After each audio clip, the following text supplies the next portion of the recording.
सुमेरगढ़ में एक गरीब ब्राह्मण ज्ञानचंद रहता था।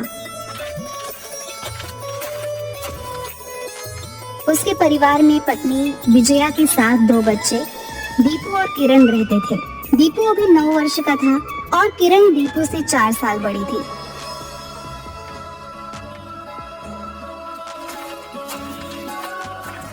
सुनो जी, किरण और दीपू जैसे जैसे बड़े हो रहे हैं, मुझे इनके भविष्य को लेकर बहुत चिंता हो रही है। क्या हम लोगों की तरह ये दोनों भी ऐसे ही गरीबी में मर जाएंगे? यही चिंता हमें भी दिन रात सता रही है। मैं सोच रहा था कि हम इस गांव को छोड़कर शहर में रहने चलें, शायद वहां अपनी किस्मत का ताला खुल जाए।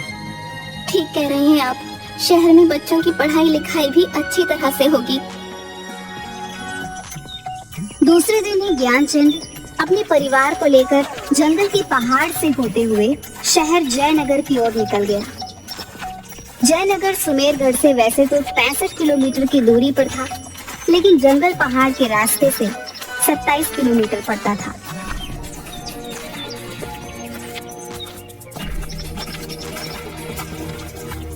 पिताजी, सुबह से चलते चलते 12 बज गए, अब और चला नहीं जाता। जयनगर अब और कितनी दूर है? बस बेटा हिम्मत रखो, बस अब 7 किलोमीटर और बचे हैं। थोड़ा रुक जाओ जी, अब तो मुझसे भी नहीं चला जा रहा। गर्मी से हाल बेहाल है। वो देखो, नदी किनारे मंदिर है, वहीं चलते हैं। पेड़ की छांव में बैठकर कुछ खा पी लेंगे।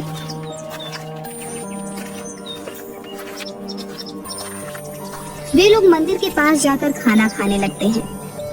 वे लोग नदी के किनारे जाकर हाथ मुंह धोकर पानी पी रहे होते हैं। तभी दीपू का हाथ नदी में पड़ी एक गोल और बहुत ही ठंडे से छोटे पत्थर पे छू जाता है। इतनी गर्मी में इतना ठंडा पत्थर देखकर वह उसे तुरंत उठा लेता है। दीदी देखो, ये पत्थर कितना ठंडा है, मानो बर्फ हो। अरे सचमुच, ये कैसे हो सकता है? इस भीषण गर्मी में जहाँ सभी पत्थर आग उगल रहे हैं, वहीं ये पत्थर बर्फ से भी ठंडा है। दीपू, किरण, वहाँ नदी किनारे क्या कर रहे हो? जल्दी चलो, देर हो जाएगी। अभी वो सामने वाला पहाड़ भी तो पार करना है हमें। 4 घंटे लगेंगे। शाम होने से पहले हमें जयनगर भी पहुँचना है। आया पिताजी। दीदी, मैं इसे पॉकेट में रख लेता हूँ।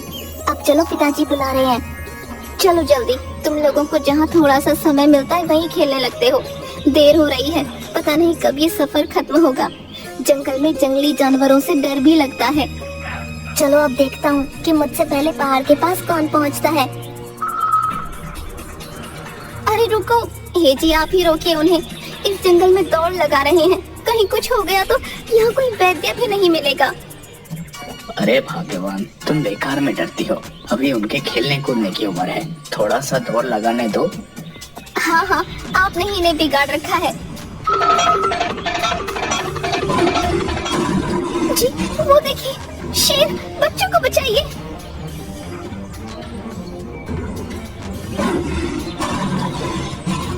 शेर, किरण, दीपू, निकलो जल्दी वहाँ से। बच्चों भागो वहाँ से। हे भगवान, हे प्रभु, मैंने आज तक जाने अनजाने में कोई भी पाप नहीं किया है। मेरे बच्चे को बचा लो। मैं 16 सोमवार इसी मंदिर में नंगे पैर आकर नारियल फोड़ूंगी। किरण जोर जोर से रोने लगती है। ज्ञानचंद को कुछ भी समझ नहीं आ रहा होता है कि वह क्या करे। वह लगातार चिल्ला चिल्लाकर शेरों को अपनी ओर आकर्षित करने का प्रयास कर रहा था। तभी एक शेर किरण के ऊपर उछलता है, लेकिन इसी बीच दीपू शेर के मुंह पर एक घूसा मारता है। घूसा लगते ही शेर वहीं ढेर हो जाता है।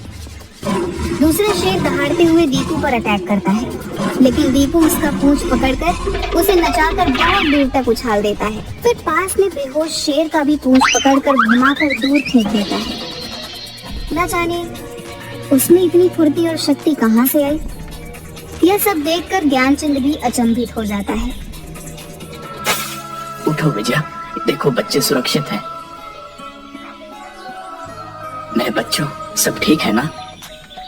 हाँ पिताजी, दोनों शेर को भगा दिया। हे भगवान, आपका लाख लाख शुक्र है जो आपने हमारी रक्षा की। विजय और ज्ञानचंद इस घटना को भगवान का चमत्कार मानकर वहाँ से चल देते हैं।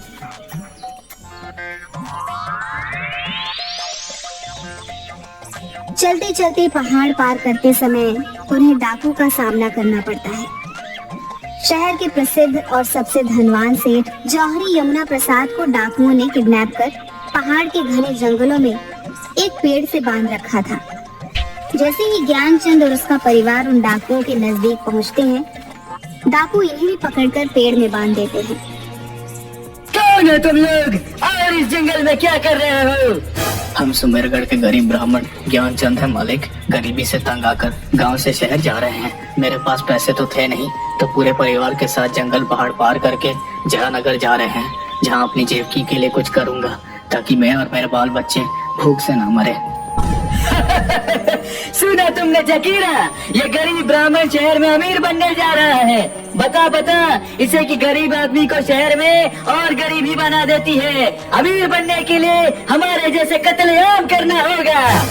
सरदार बिल्कुल सही कह रहे हैं। देखो इस सेठ को, इसने हमें 50 करोड़ रुपए देने से इनकार किया था। अब जब इसकी जान पर बन आई तो इसके आदमी 50 करोड़ रुपए लेकर आ रहे हैं। तुम लोग भी जब तक इसके आदमी नहीं आ जाते यहीं रहोगे। माई बाप हमें छोड़ दीजिए, हम गरीब लोग हैं, शहर में कुछ काम काज करने और किसी तरह जीने खाने जा रहे हैं। दया करो मालिक। दया रहम भीख ये सब अपने डिक्शनरी में नहीं है क्या सेठ? पूरे 2 घंटे हो गए, तेरा आदमी अभी तक यहाँ नहीं पहुँचा पैसे लेकर।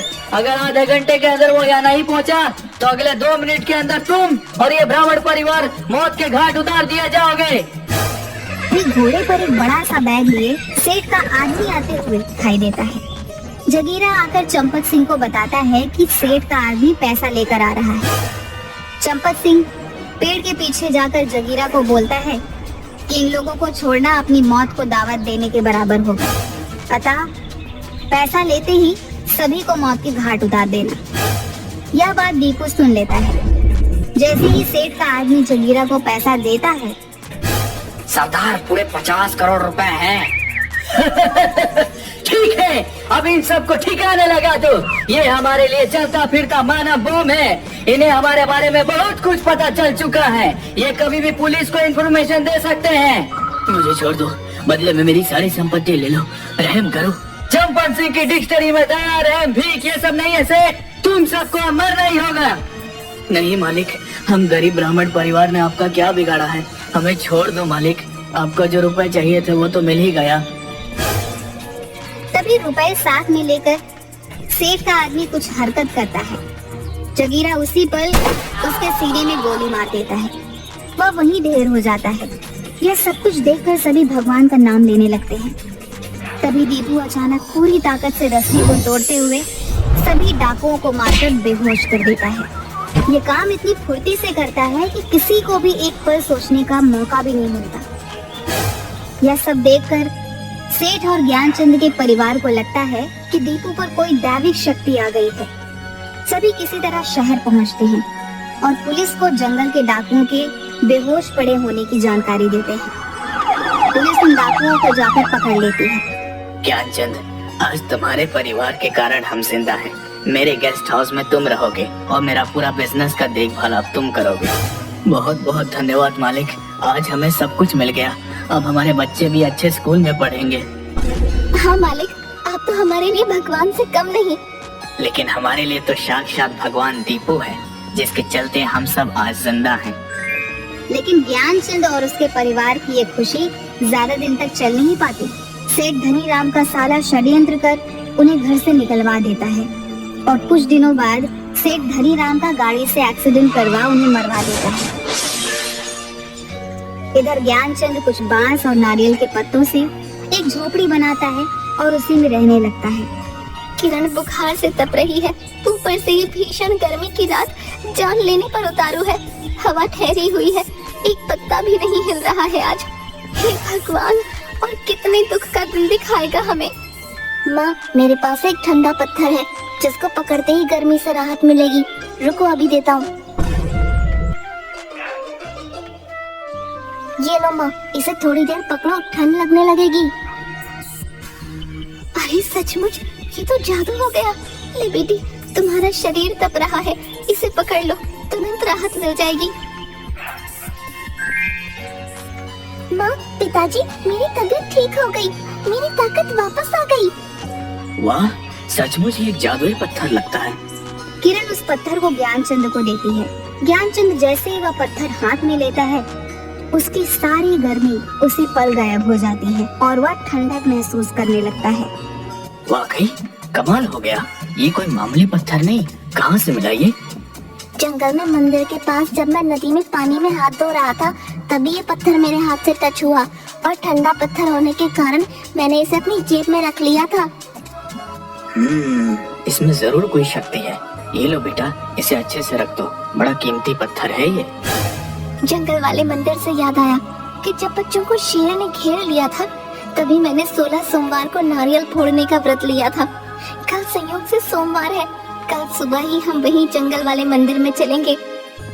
हे भाग्यवान, शायद हमारी दरिद्रता भी दूर हो जाए। अगले दिन सुबह सुबह ही देव अपने परिवार के साथ जंगल वाली मंदिर जाने के लिए निकल पड़ता है। अभी वह पहाड़ ही पार कर रहे थे, तभी दीपू के हाथ से वह पत्थर फिसल कर गिर जाता है। जैसे ही दीपू उस पत्थर को उठाने के लिए झुका, वह फिसल गया और एक छोटा सा पेड़ पकड़ लिया। लेकिन दीपू के वजन से वह पेड़ जड़ से उखड़ गया। तुरंत ज्ञानचंद ने दौड़कर दीपू का हाथ पकड़ लिया। अरे, ये पेड़ की जड़ के नीचे क्या चमक रहा है? अरे माँ, ये तो सोने के गहने और रुपए हैं। बाप रे, इतना सारा रुपया और इतने सारे गहने। अच्छा, तो वो डाकू अपना सारा खजाना यहाँ छुपाता था। बच्चों, अब हमारी जिंदगी अच्छे से बीतेगी। चलो घर चलते हैं। सभी लोग जाकर नदी में स्नान करते हैं। स्नान करते समय ही दीपू के पॉकेट से वह पत्थर गिरकर धारा के साथ न जाने कहां बहकर चला जाता है। दीपू बहुत रोता है, लेकिन विजय और ज्ञानचंद समझाते हैं कि वह कीमती पत्थर अब किसी दूसरे जरूरतमंद की मदद करने के लिए चला गया है। फिर वे लोग मंदिर में जाकर नारियल फोड़ते हैं। उसके बाद लौटते समय बोरों में भरकर सारे गहने और रुपए लेकर जयनगर पहुंचते हैं। ज्ञानचंद उन पैसों से एक घर खरीदता है और एक होटल खोल देता है और हर उस गरीब की मदद करता है जिनका कोई नहीं है। वह गरीबों को खाना खिलाते हुए बहुत से पुण्य का काम करते हैं और इसी तरह हंसी खुशी वह अपना जीवन बिताने लगते हैं।